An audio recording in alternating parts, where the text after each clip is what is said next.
Un cordial saludo a los seguidores del Pensamiento al Aire en Colombia y el mundo.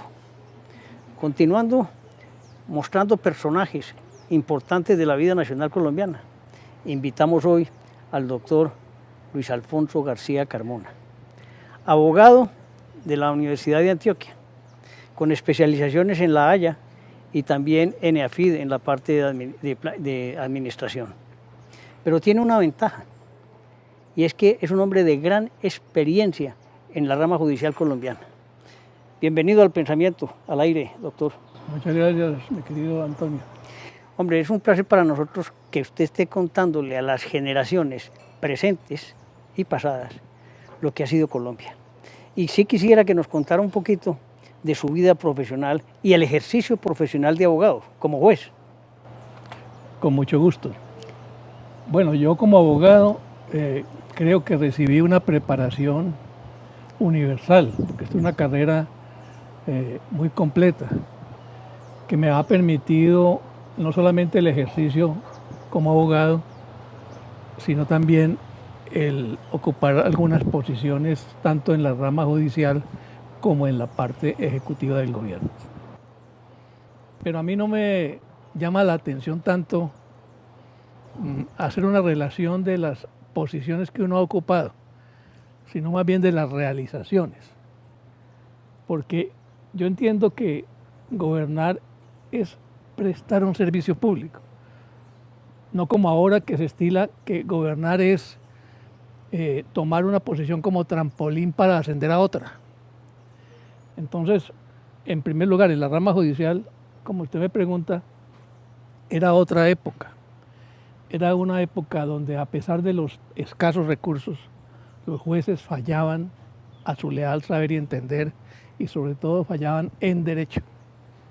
Hoy en día se cree equivocadamente que una reforma judicial consiste en aumentar ilimitadamente el presupuesto de la rama judicial, cuando es completamente equivocado, porque entre más presupuesto se da, más impunidad reina en el país. Entonces, en esa época existía esa mística por el ejercicio de la función de fallador, que era casi un sacerdocio. Pero hubo un hecho que marcó, yo diría, el antes y después de la rama judicial, que fue la Constitución del 91. En esa Constitución se otorgaron una cantidad de poderes excesivos a las Cortes, especialmente a la Corte Constitucional, y se creó un sistema que facilitaba el origen politizado de los nombramientos de los magistrados. Eso terminó con la rama judicial y la convirtió en lo que es ahora, una dictadura judicial. Y ya pasando al otro terreno. Sí, porque además, si lo interrumpo, doctor, en ese momento usted ve hoy la fila de visitas que los candidatos a corporaciones hacen en el Senado de la República. Entonces, lo que buscan es amarrar la elección a través de los votos. Y eso genera consecuencias en burocracia, ¿no?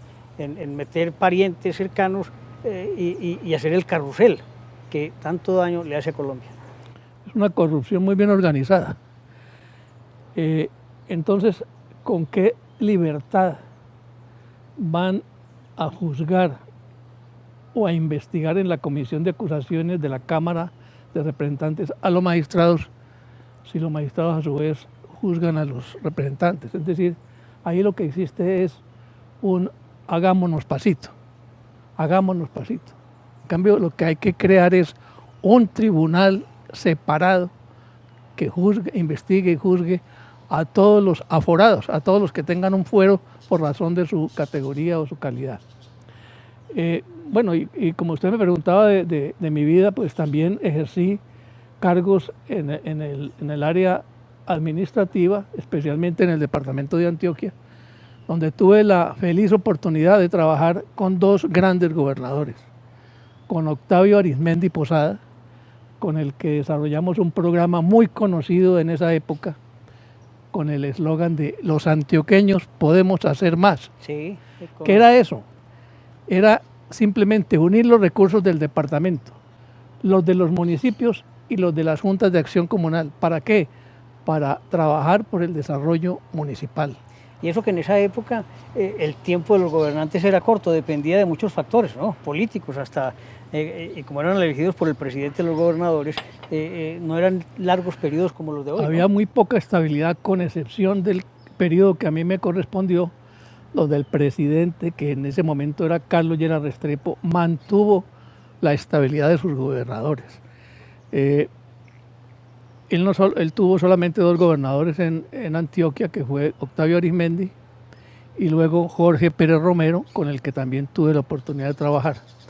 En la gobernación de Jorge Pérez Romero, que duró aproximadamente 3 años, yo ocupé el cargo de secretario de gobierno. Era la época del Frente Nacional. Entonces, si el gobernador era liberal, el secretario de gobierno tenía que ser conservador, y los cargos se dividían por partes iguales entre ambos partidos.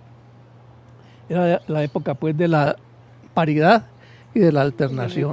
Sí. Bueno. Aprovecho ahí para interrumpirte, porque en estos días, escribiendo sobre el Frente Nacional precisamente, expresaba que uno de los grandes errores del Frente Nacional fue perpetuarse en ese tema y no dar campo a otros partidos en su momento. Es decir, cuando se terminó la paridad de los 16 primeros años, siguieron jugando a eso, a rotarse. Y eso facilitó la oposición grande, el surgimiento de movimientos. Y lo que fue bonito en su momento en el año 56, 57, cuando empezó, o en el 58, cuando empezó el mandato de Alberto Lleras, se convirtió en un problema para Colombia, ¿o no? Yo no creo que haya sido culpa del Frente Nacional como institución, sino de los que quisieron pues, aprovechar ese clima para perpetuarse en el poder. Realmente el Frente Nacional, para mi concepto, fue el periodo de mayor desarrollo que hubo en Colombia y de mayor tranquilidad. En esa época lo único que empezó fue la gestación de los movimientos subversivos patrocinados por el comunismo de Cuba, de Rusia y de China. Eso comenzó durante el Frente Nacional, aun cuando se desarrolló posteriormente. Pero para mí fue, si usted lee las estadísticas de esa época, fue la época de mayores o de mejores índices económicos en Colombia, de mayor paz, tranquilidad, si es que la ha habido alguna vez en Colombia. En ese gobierno de Pérez Romero me tocó, como le decía, hacer 2 cosas importantes. Una, que fue, yo concebí que el municipio era una especie de empresa, y los alcaldes de ese entonces, que eran unos señores a quienes se nombraban por influencias políticas, había que prepararlos. Entonces hicimos un programa de 3 años para convertirlos en verdaderos gerentes. Ese programa fue laureado por las Naciones Unidas, y luego en la gobernación, luego en el periodo mismo de Pérez Romero, me delegaron como encargado de la gobernación en ausencias prolongadas del gobernador, que aprovechamos para hacer una reforma integral de toda administración departamental para adecuarla a las necesidades de ese momento y a las necesidades de la región. Bueno, hasta allí le cuento, porque hay muchas otras cosas que he hecho en mi vida, como escribir, como ejercer la profesión, trabajar en empresa privada, representar gremios, es decir, otra cantidad de cosas que un abogado es capaz de hacerlo. Muy bien, pero hay una cosa que llama es la vitalidad suya, las ganas de seguir aportándole a Colombia, y el tema en el que está metido hoy, que es presidente de la Alianza para la Reconstrucción Nacional. Cuéntenos un poco de ese proyecto, cuáles son sus objetivos y qué vamos a hacer para reconstruir nuestro país. A raíz de las negociaciones de La Habana entre Santos y las FARC, yo empecé a escribir porque me parecía que había que llamar la atención a los colombianos sobre lo que allí se estaba gestando para el futuro del país. Muy pocos, digamos, que le dedicaron tiempo a eso, y además porque no se le informaba al público la realidad de lo que allí se estaba tratando. Y cuando se informaba con falsedades. Cuando el presidente hablaba, decía que los guerrilleros, no era cierto que no iban a pagar un día de cárcel, que no era cierto que iban a ir al Congreso. En fin, todo lo que él dijo que no, eso se pactó en ese acuerdo. Entonces, a raíz de eso, fue cuando yo escribí el libro Reconstrucción Nacional. Perdóneme, doctor, aquí lo muestro para que lo lean y valoren la importancia de este documento. Libro que tuvo pues el honor de haber sido prologado por el doctor Álvaro Uribe Vélez, y donde yo hago una disección de todas las tragedias que allí se gestaron para el país. A raíz de eso entonces comenzamos un grupo de colombianos a despertar a nuestros compatriotas sobre la conjura internacional que se estaba tejiendo para llevar a Colombia hacia el totalitarismo socialista. Porque no es cierto que ese acuerdo era para conseguir la paz. ¿Cuál paz? ¿Cuál paz es la que estamos viviendo ahora si seguimos en poder de la guerrilla con otro nombre, el nombre de disidencias de las FARC? ¿Cuál paz cuando en este momento continúan ellos cometiendo los mismos delitos que cometían antes de firmar el acuerdo? Con la diferencia de que ahora tienen un tribunal o una corte que los ampara con la total y absoluta impunidad. Entonces, tienen dos cosas, ¿no? Tres cosas. Están en las armas, están en el Congreso y están con la justicia de la JEP. Y lo otro es que ese acuerdo tampoco era para solucionar o indemnizar el problema de las víctimas. Se han negado absolutamente a pagarle alguna indemnización con sus bienes a las víctimas. Ellos dicen que ese es un problema del gobierno, o sea, de nosotros, como contribuyentes. Tenemos que ir a indemnizar las víctimas de las FARC. Pero ¿cuál era el verdadero objetivo? El verdadero objetivo era, por una parte, blindar el negocio de la cocaína, como lo han hecho efectivamente. Ustedes ven que después de la firma del acuerdo, se aumentaron 400 veces las áreas de cultivo de cocaína. Y en el año 2019, ya durante el mandato de Iván Duque, Colombia alcanzó su máximo histórico de producción de cocaína en toda su historia. De manera que ese era uno de los fines del acuerdo. El otro era crear un gobierno de transición para llegar a la implantación del castrochavismo en Colombia. Ellos creyeron que iban a llegar en el 2018, no les alcanzó la cobija para hacerlo, pero entonces ya tienen programado con el Foro de Sao Paulo llegar a ese objetivo en el 2022. ¿Por qué no aprovechamos, doctor, y le explicamos un poquito a nuestra audiencia el Foro de Sao Paulo, a quiénes reúne? El Foro de Sao Paulo es una institución criminal prácticamente, porque lo que promueve es la subversión, el terrorismo, la desestabilización de los gobiernos. ¿Quiénes son los socios? Las FARC, el ELN, Maduro, Castro, todos los gobiernos izquierdistas del continente, los partidos políticos de izquierda y las organizaciones marxistas de este continente. Fue fundado por Lula da Silva y por Hugo Chávez, y en este momento la financiación casi toda proviene de las FARC. Entonces ese es el Foro de Sao Paulo. Ellos se reúnen periódicamente, ahora lo hicieron durante la pandemia en forma virtual, y trazaron como objetivos militares inmediatos la toma del poder en Chile y en Colombia. Y lo estamos viendo, cómo lo desarrollan a través de protestas callejeras, a través de desestabilización de los gobiernos, a través de estigmatización por los medios de comunicación a todo el que se oponga a la ideología de ellos, la desmoralización de las Fuerzas Armadas y de policía, la búsqueda a través de los jueces de ventajas, a través de lo que yo llamo el litigio estratégico, donde no les importa mucho el resultado, sino hacer estigmatización con base en los procesos que ellos inician. De manera que eso es un hecho completamente grave que los colombianos muchas veces ignoramos o queremos ignorar. Nos va a pasar lo mismo que pasó en Medellín. La gente no creía que aquí íbamos a tener un alcalde izquierdista. Pues lo tenemos. ¿Por qué? Por la indiferencia. Ahora tenemos la indiferencia a nivel nacional. Yo he conversado con gente muy culta, con gente valiosa, con empresarios, que me dicen, no, aquí no pasa nada, aquí no va a llegar el comunismo. Entonces uno no se explica ese tipo de ingenuidad a qué se debe, ese tipo de indiferencia de dónde sale. yo creo que sí sale del adoctrinamiento por una parte que recibimos en las universidades y por la otra del lavado de cerebro que diariamente recibimos a través de muchos medios de comunicación.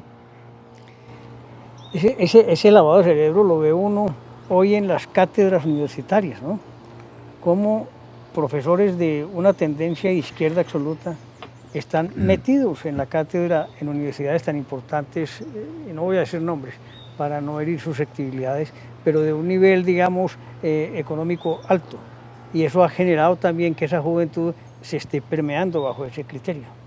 Así es, eso lo empezaron ellos a realizar desde el momento en que en Italia Antonio Gramsci escribió sus teorías sobre el marxismo cultural. Ellos se dieron cuenta de que no podían seguir promoviendo el comunismo después del fracaso del comunismo en toda Europa y en el Asia. Entonces tuvieron que vestirlo con un nuevo ropaje. Ese ropaje es el del progresismo, el de las ideas alternativas, el de las ideas disque modernas, y ahora hablan del nuevo orden mundial. ¿Para qué? Para disfrazar, es como decían aquí en Antioquia, es la misma perra con distinta guasca. Entonces, nosotros tenemos que estar alertas a eso. Como nuestros compatriotas no lo están, Alianza Reconstrucción Colombia se dedicó a eso, a promover esas ideas. Para eso tenemos un portal que los invito a ver, www.alianzareconstruccioncolombia.org. Es muy fácil leerlo. Allí están las noticias que los medios de comunicación tradicionales no las publican. Están las columnas de escritores independientes que no están buscando un interés personal y que no tienen que pedirle permiso a nadie para escribir.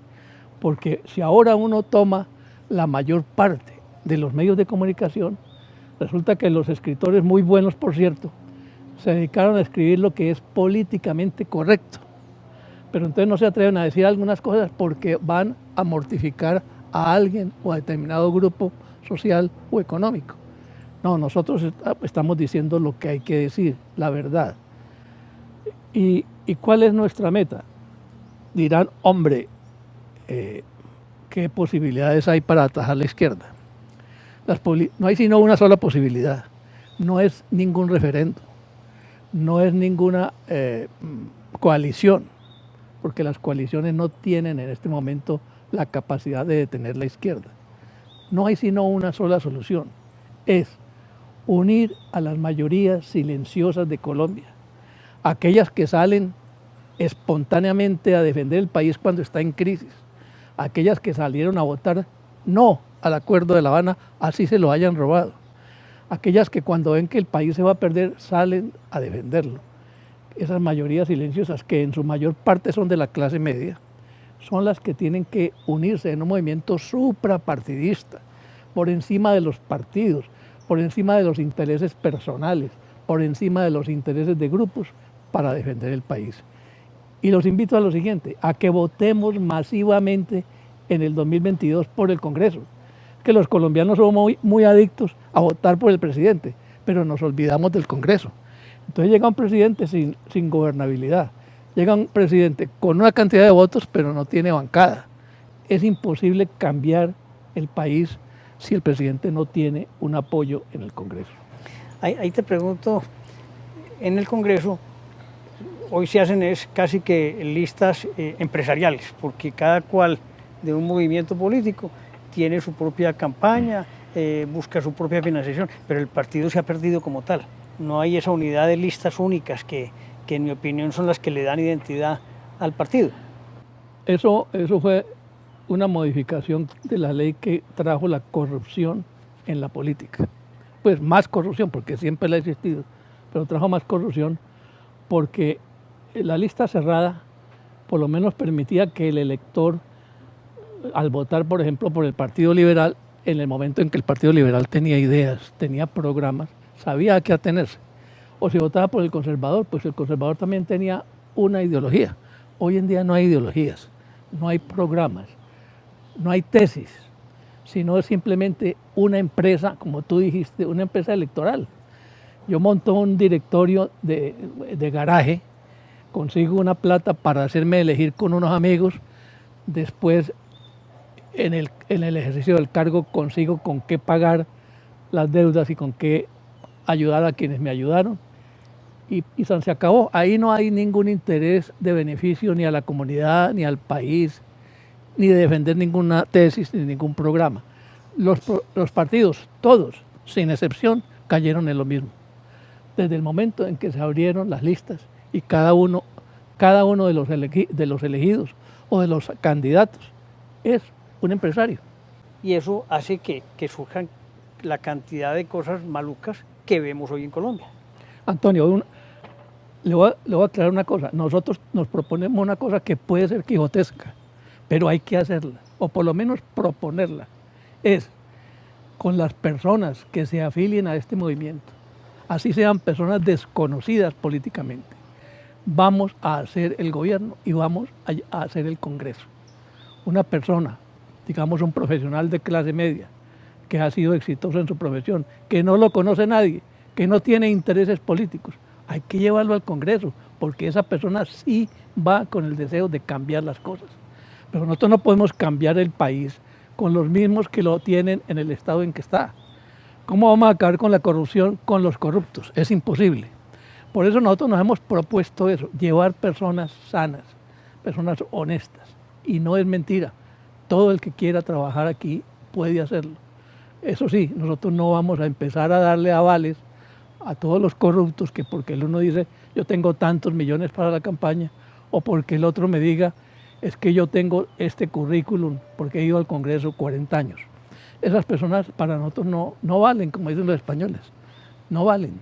Valen los que tienen hambre de justicia, hambre de cambio en el país, hambre de reconstrucción del país. Nosotros venimos hablando de la reconstrucción por esto, porque Colombia está destruida moral, física, económica y políticamente, pero especialmente estamos destruyendo el país desde el punto de vista moral. En estos días me hicieron una entrevista para un medio español y les decía yo lo siguiente: ¿cómo se explica uno que el comunismo haya pegado en Cuba, en Venezuela, en Bolivia y en todos estos países latinoamericanos que tienen el mismo origen étnico que nosotros? ¿Y por qué en Colombia no ha podido pegar? Por una razón muy clara, porque en Colombia han tenido un dique, un obstáculo, que es la familia. La familia colombiana, desde niños, en nuestro hogar, nos enseñaban principios.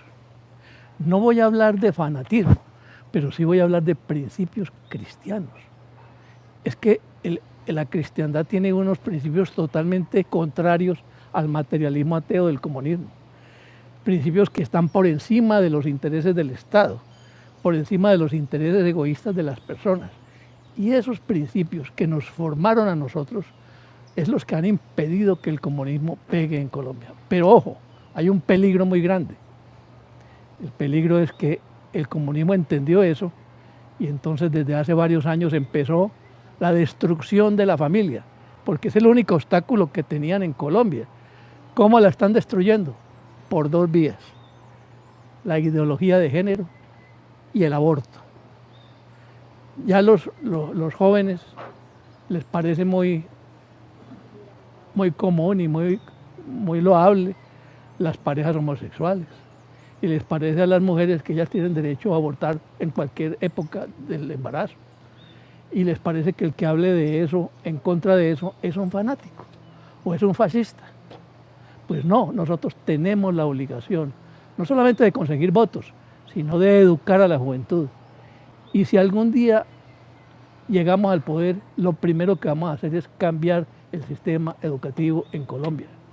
Vamos a dejar de educar a la gente en el comunismo, vamos a dejar de educar a la gente en la ideología de género, vamos a dejar de educar a la gente en el materialismo y empezar a crear un pensum diferente para crear nuevos ciudadanos, buenos ciudadanos, pero también competentes empresarios. Para mí, por ejemplo, es un modelo la educación de Singapur. en Singapur, que hace unos pocos años era un pueblito de pescadores, que no tenían recursos naturales, que no tenían las riquezas que tenemos nosotros. Hoy en día es una potencia. ¿Por qué? Porque tenían una sola cosa, que era el recurso humano. Dijeron, vamos a prepararlo bien. Entonces lo están preparando ¿en qué? En informática, en matemáticas, en idiomas, en comunicaciones virtuales, en humanidades y en principios éticos y cívicos. ¿Para qué? Para formar competentes empresarios, pero buenos ciudadanos. A mí me emocionó porque me puse a investigar el tema de Singapur. Me emocionó ver un video de unos muchachos en clase y cuando llega el profesor todos se paran, hacen una inclinación de cabeza y le dicen buenos días, profesor. ¿Ustedes creen que eso pasa aquí en un colegio o en una universidad? Aquí ya se perdió el respeto por la autoridad, porque desde la casa ya los padres no pueden ni siquiera regañar a los hijos. En los colegios los maestros no tienen forma de educar a la juventud y a la autoridad mucho menos. Vemos como en Colombia fácilmente cualquiera mata a un policía en la calle y resulta que al policía le inician un proceso por tratar de defenderse, pero no al que lo mató. Vaya usted en Estados Unidos a tocar a un agente de policía a ver si no se va para la cárcel. Le da uno respeto al policía, ¿no?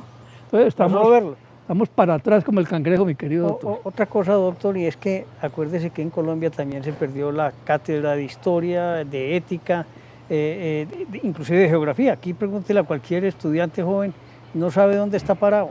Nosotros sabíamos desde el principio dibujar el mapa colombiano, entendíamos todo eso y conocíamos. Hoy no existe eso. Algo más grave, están deformando la historia, porque ahora resulta que a raíz del Acuerdo de La Habana, que es el origen de todos nuestros males, ojo, a raíz del Acuerdo de La Habana, y de la falta de autoridad, porque también hay que decirlo, entonces le están entregando todos los poderes a la izquierda, el poder de reescribir la historia. Entonces resulta que ya los causantes de la violencia somos todos los colombianos, menos la guerrilla. La guerrilla son unos héroes y así lo están pintando en la historia. Y la propiedad privada, por ejemplo, me contaban en estos días de un profesor en una universidad muy importante de Bogotá, privada. No voy a decir el nombre. Estamos quietecitos hoy. En clase de Derecho Civil, hablando de marxismo. Entonces a la salida de clase un alumno pues aventajado le dijo, doctor, pero ¿usted por qué habla de marxismo si estamos viendo es el derecho de propiedad? Pero no, eso lo aprenderán después en la vida, pero lo que hay que hablar es de marxismo. Entonces, ¿qué están aprendiendo nuestros estudiantes de derecho? Y en general los estudiantes. Están aprendiendo ideas materialistas, ateas. Tenemos que recuperar la moral, recuperar la familia, recuperar los principios. Y lo demás viene por añadidura. Hay que recuperar la economía, pues, lógicamente. Estamos en la mayor crisis económica de nuestra historia.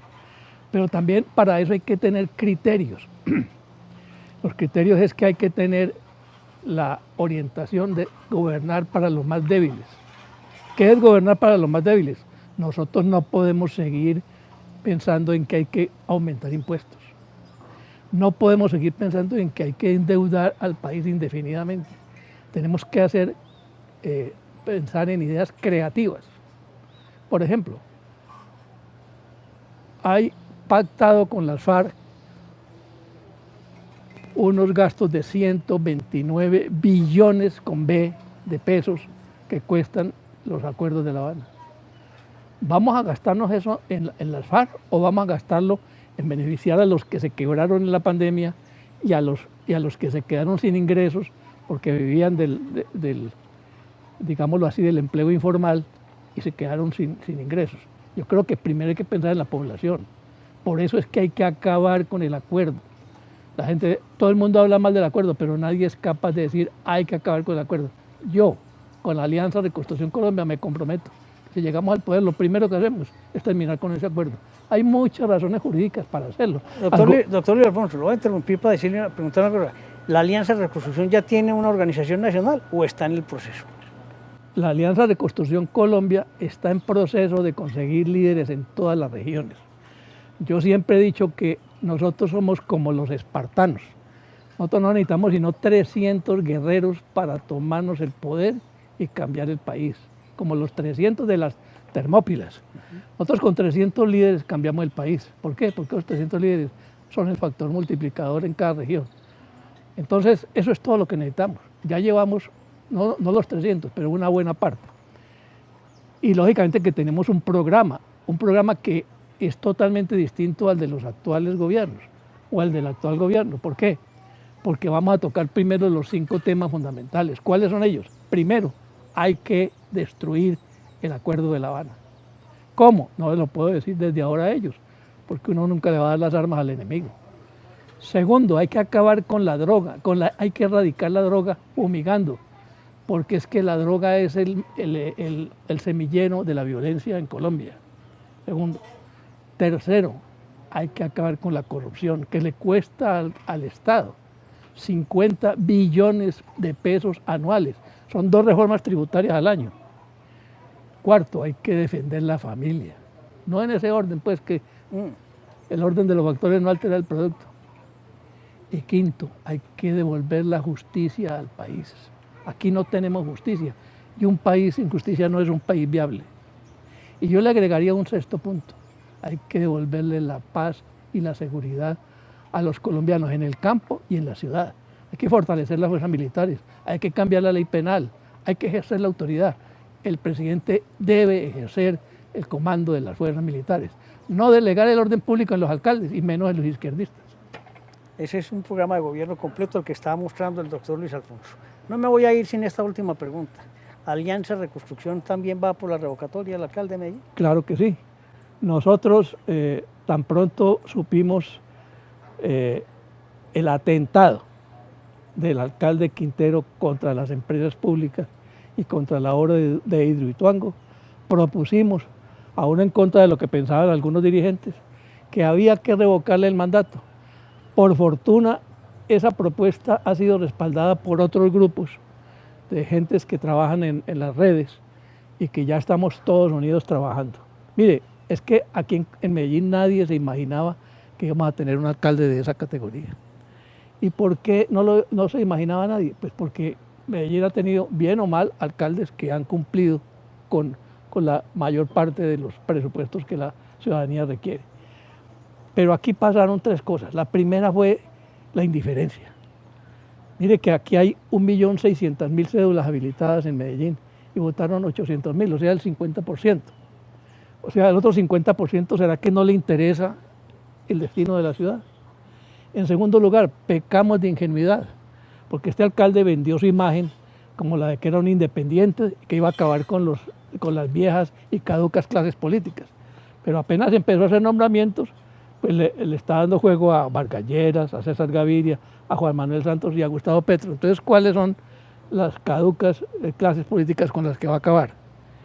Tercero, él dijo que iba a nombrar la mejor persona, la más capacitada para empresas públicas y que la iba a escoger mediante una firma especializada en selección de ejecutivos. Y nombró un amigo, un mediocre, que no está preparado ni para administrar un parqueadero. De manera que hemos pecado de ingenuidad, hemos pecado de indiferencia y también de egoísmo. Porque si los candidatos demócratas se hubieran unido, habrían sacado el 41% de las votaciones, mientras que Quintero llegó al 38%. O sea que habían impedido la llegada de esa persona a la alcaldía. No podemos volver a repetir esos errores. Afortunadamente ya la indiferencia ya pasó a la historia. Todos los días nos llegan a nosotros y a todos los grupos que están trabajando en esta revocatoria, nos llegan mensajes de personas que quieren ofrecerse voluntariamente para trabajar por la revocatoria. Ya la indiferencia cesó en Medellín. La ingenuidad yo creo que también, porque ya nadie le cree las mentiras al alcalde. Falta es que materialicemos eso en enero, firmando los formularios y posteriormente votando afirmativamente la revocatoria. Yo creo que así muchos de ustedes pueden hacerlo. Dedicarle unos minutos a pensar en el país, a pensar en su familia, a pensar en sus hijos. ¿Qué les vamos a dejar? Vamos a dejar este país en manos de la izquierda. Vamos a dejar esta ciudad en manos de una persona tan, yo diría, tan abominable como Daniel Quintero. No, tenemos que trabajar. Así como dedicamos a nuestros hogares, a nuestros negocios, a nuestras aficiones un tiempo, dediquémosle un tiempo a la patria. Yo los invito a que piensen en un eslogan, que es el que nosotros siempre difundimos en todos los lugares del país. Reconstrucción o catástrofe. O reconstruimos al país en todos los órdenes, o la catástrofe es lo que le vamos a legar a nuestros herederos. Muchas gracias, doctor Alfonso. Usted, Antonio.